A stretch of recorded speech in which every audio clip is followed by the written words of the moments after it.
when you're a teenager, you soak everything up.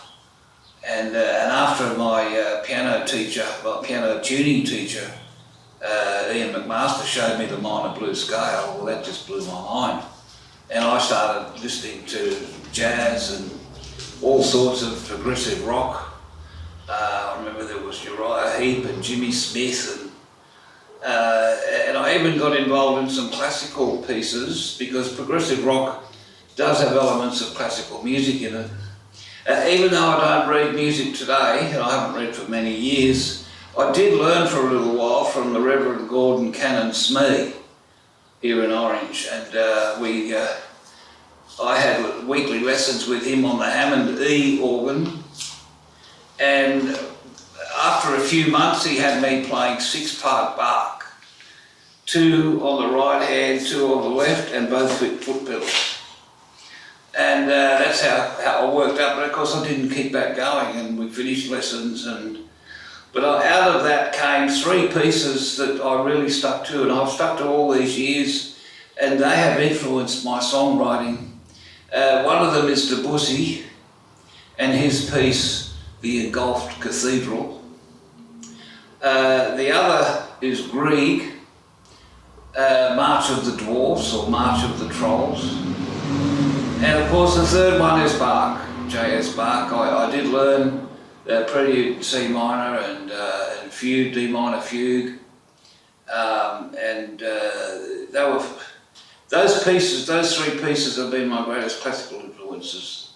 But of course I had to learn them all by ear, and at the time when I was listening to Emerson, Lake and Palmer, they put out Mussorgsky's pictures at an exhibition. Now that was incredible. I listened to the classical version of Mussorgsky's pictures at an exhibition, and then I heard what ELP did with it, and that was a phenomenal album. And it affected me so much that I learned that album on organ. I copied Keith Emerson's, all his riffs from that album by ear at the time when we had Eros going. And at that time, Eros had sort of dwindled back to a 2-piece band. It was myself on the organ and pedals with the Moog and the Mellotron, and Joe Newendike on drums. And one thing I may have omitted earlier was we were hoping for bigger and better things moving to Sydney. We were living in a terrace house in Waverley, St James Road. And after George Young had put me in touch with Stevie and I'd been on the tour, I invited George to drop in to St James Road and have a listen to Eros, to Joe and myself. And George Young did come. One afternoon, there was a knock at the door, and George arrived, and he said, "I'm here to have a listen to what you're doing." "What you doing, Bree?" Because George is a Scotsman, of course. And so we played for him, and that was very nice of George, I thought. But yeah, through the 60s, the late 60s, the 70s, I was in my 4th year of apprenticeship in 73. I'd already moved to Sydney in 74. And after coming back off the Stevie Wright tour, I found myself recording sessions at EMI Studios in Castlereagh Street. And it was there that I went in on a daily basis through the week, and we did sessions for jingles. Hoover was here. We also did the Shona Laing album, Shooting Stars. We were the backing band for that. This is with producer G. Wayne Thomas and engineer Richard Lush. The band was Rod Coe on bass, Bruno Lawrence on drums, the same Bruno Lawrence from the ABC TV show Frontline, and Mick Lieber on guitar. What a fabulous guitarist Mick is. And that band, we did a lot of sessions at EMI. I also played piano for John English on his Hollywood 7 album, and I also recorded some Moog synthesizer for G. Wayne Thomas for his Mother of the Earth surf movie that was released. That particular band, we stayed together and we became Doug Parkinson's backing band. And Doug had a residency lined up in Pitt Street, Sydney, and we played there for a few months every week with Doug, and we'd have special guest artists coming on, Renee Gayer, Ray Brown, people like that. And from Doug, when that finished, I was invited to play keyboards with Blackfeather, and I met Ray Arnold, the manager. He read me the riot act, and I happily joined Blackfeather. They were doing some great songs. It was a great band. Neil Johns, vocals, Billy Rowland bass, Doug McDonald drums, Willie Winter, Ian on guitar from Carson, and myself on keyboards. And we toured Sydney and Canberra, and we did Melbourne. Of course, every time you go to Melbourne, you stay at the Freeway Gardens Motel, and that was a lot of fun.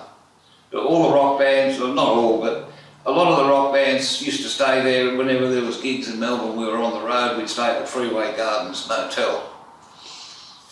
Blackfeather, we toured Melbourne, and we supported Joe Cocker at my Music Bowl. There was about 30,000 there. That was a great gig, really enjoyed that. I met Joe backstage, and I got to play a 9-foot grand piano. Big concert stage, beautiful foldback. I think it was the Clare Brothers PA at the time, and those guys from Jazz, they really knew what they were doing.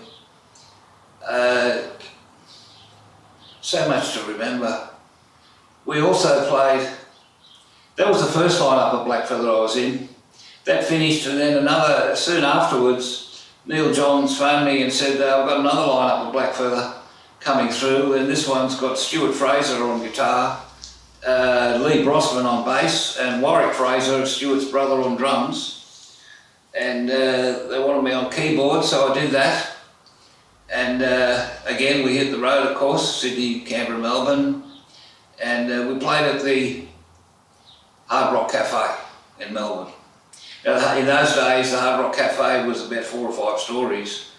Blackfeather was playing on the 3rd floor, AC/DC were on the bottom of the same night, and I think the bar was on the top floor, the 5th floor. So we did our set, and then I walked downstairs and had a listen to AC/DC. They were pumping out She's Got the Jack.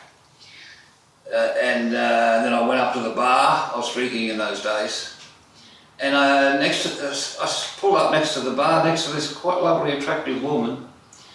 And I bought her a drink. We started talking. She knew I was in the band, and we became quite friendly. And we thought, well, let's go to another nightclub and make a bit of a night, and we'll have a bit of a date. So she was beautiful.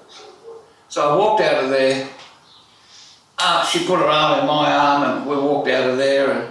And out the front of the Hard Rock Cafe, the entrance is a concrete pathway. It's on the corner of Flinders Street, where all these people lined up either side. And as we were walking through, everyone was clapping. And I thought, what are they clapping at? And I thought, gee, I must be a rock star after all. Anyway, we got across the road, and we were walking through the park, and I was to find out later that she was not a she after all, that she was a he. And it was quite hilarious. We had a good laugh about it, and the boys back at the motel, of course, they gave me curry for it, but it was a bit of fun. A lot of adventures happen to you when you're on the road. Getting back from Blackfeather, I joined Marcia Hines. Marcia was doing You Got a Friend and the Shine album, I think it was. Again, Billy Rowland on bass. Jackie Ozarski on bass. Sunil De Silva on drums. Stephen Housman on guitar. And myself on keyboards. And they all, usually a couple of horn players. So I toured with Marcia, went to Mount Isa and Adelaide.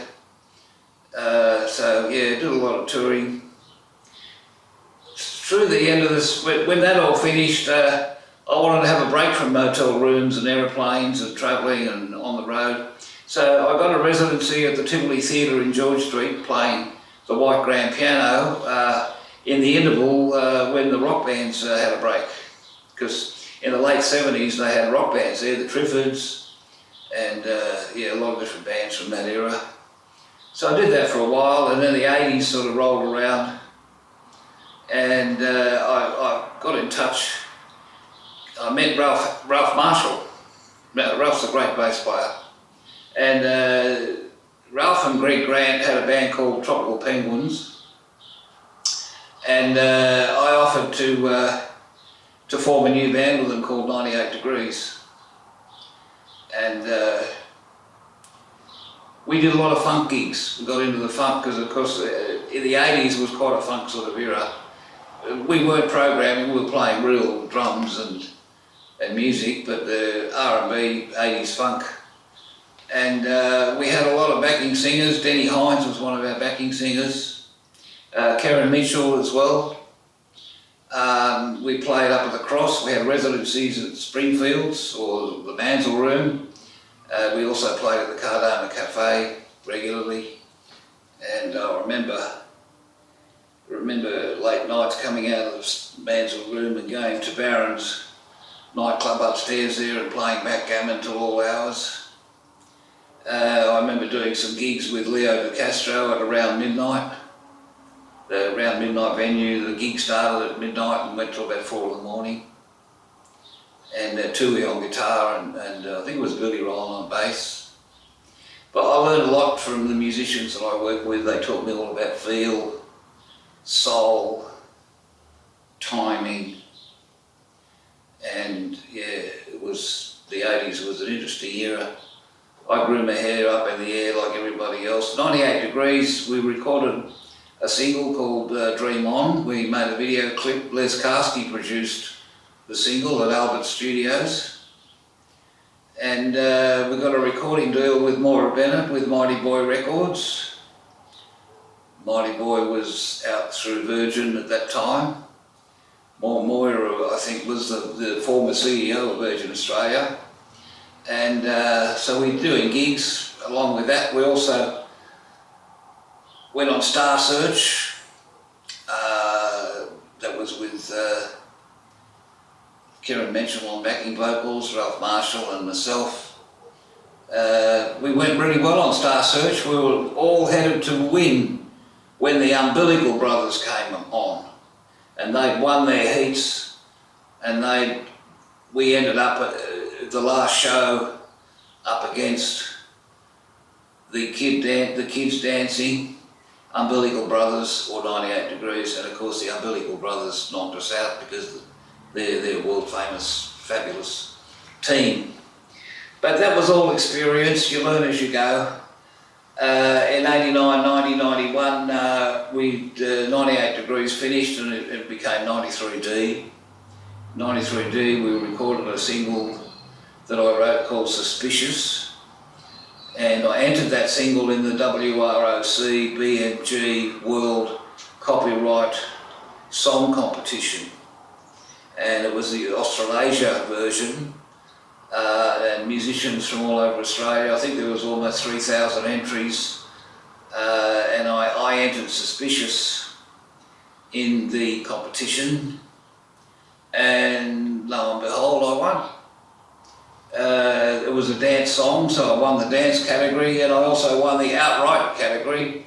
I've got the trophy here somewhere, of Suspicious, which we were later released through Possum Records, BMG. Nick Chance was our manager at the time, and we got in the top 50 with Suspicious. It did quite well. Today FM picked it up, and a lot of other FM radio stations picked it up. We did some gigs, but it was a hard slog, and it didn't really take off. So the 90s came along, and I decided to have a genre change and give the pop rock scene a bit of a miss, and I decided to go into the world music genre. And it was around about 94, 95 that I recorded my first world music album called Lightning Ridge. And I started writing my own material then. I recorded another 4 albums with the Aboriginal musicians. They would sing their Dreamtime language and the didgeridoo, and I would play keyboards with that in my interpretation of what they were doing. And we toured Westfield shopping centres and the psychic fairs, the Body Health and Harmony Festival and so forth. And that was great. That was really very enjoyable. Again, although towards the end of the 90s, I got a bit restless with the world genre. I did about 4 or 5 albums doing world music. I decided to go back to my roots, which is rock. So in 2003, I decided to get back into the rock scene and pub gigs, which is where the bread and butter of the music industry was. And I formed a band called Cosmic Nomads. And in 2003, formed a band with Michael Smith on bass. Michael's a fabulous international style bass player and journalist. Wayne Davidson on drums, Rod Brogan on guitar, and myself on keyboards and vocals. And we recorded Make Love Not War, shot a video, and Cosmic Nomads did about 4 albums. I moved to Melbourne, did albums there, toured the Melbourne scene, everywhere from Warrnambool to Richmond and the Cornish Arms Hotel, and we had television appearances, Channel 31. And then I met John Durr, who was the CEO of Black Market Music, which is a blues genre record label. And I hadn't really sort of known much about the blues label, so I put my career in John's hand, and we recorded probably 4 albums of the blues over a 4-year period. There was Fifth Dimension Blues, Married to the Blues, the Blues Super Sessions, and in that time I went to Adelaide for about 6 months and played the blues scene over there with Ralph Franke on sax and Craig Lauritsen on drums, and Tess Coleman was my manager. She handled all my bookings. She was fabulous, Tess. And the blues scene was great. We had a lot of fun. Did blues festivals, did the Australian Music Blues Festival in Goulburn, performed at the Thredbo Blues Festival, where we had to get a crane to lift up the C3 organ up over the balcony into the venue because we couldn't get it up the stairs, Thredbo being Thredbo. And the Bluestone Music Festival. So that was a lot of fun, and Melbourne was fantastic. Melbourne's got a very vibrant music scene there. I met a lot of great musicians. John Dallymore is an awesome guitarist. He featured on the Fifth Dimension Blues album, along with Ashley Davies on drums, and I played bass on the organ, and Dean Hilson on sax. And we almost had a residency at the Rainbow Hotel in Fitzroy. So that's basically, that's how Melbourne finished. And by that time it was about 2008,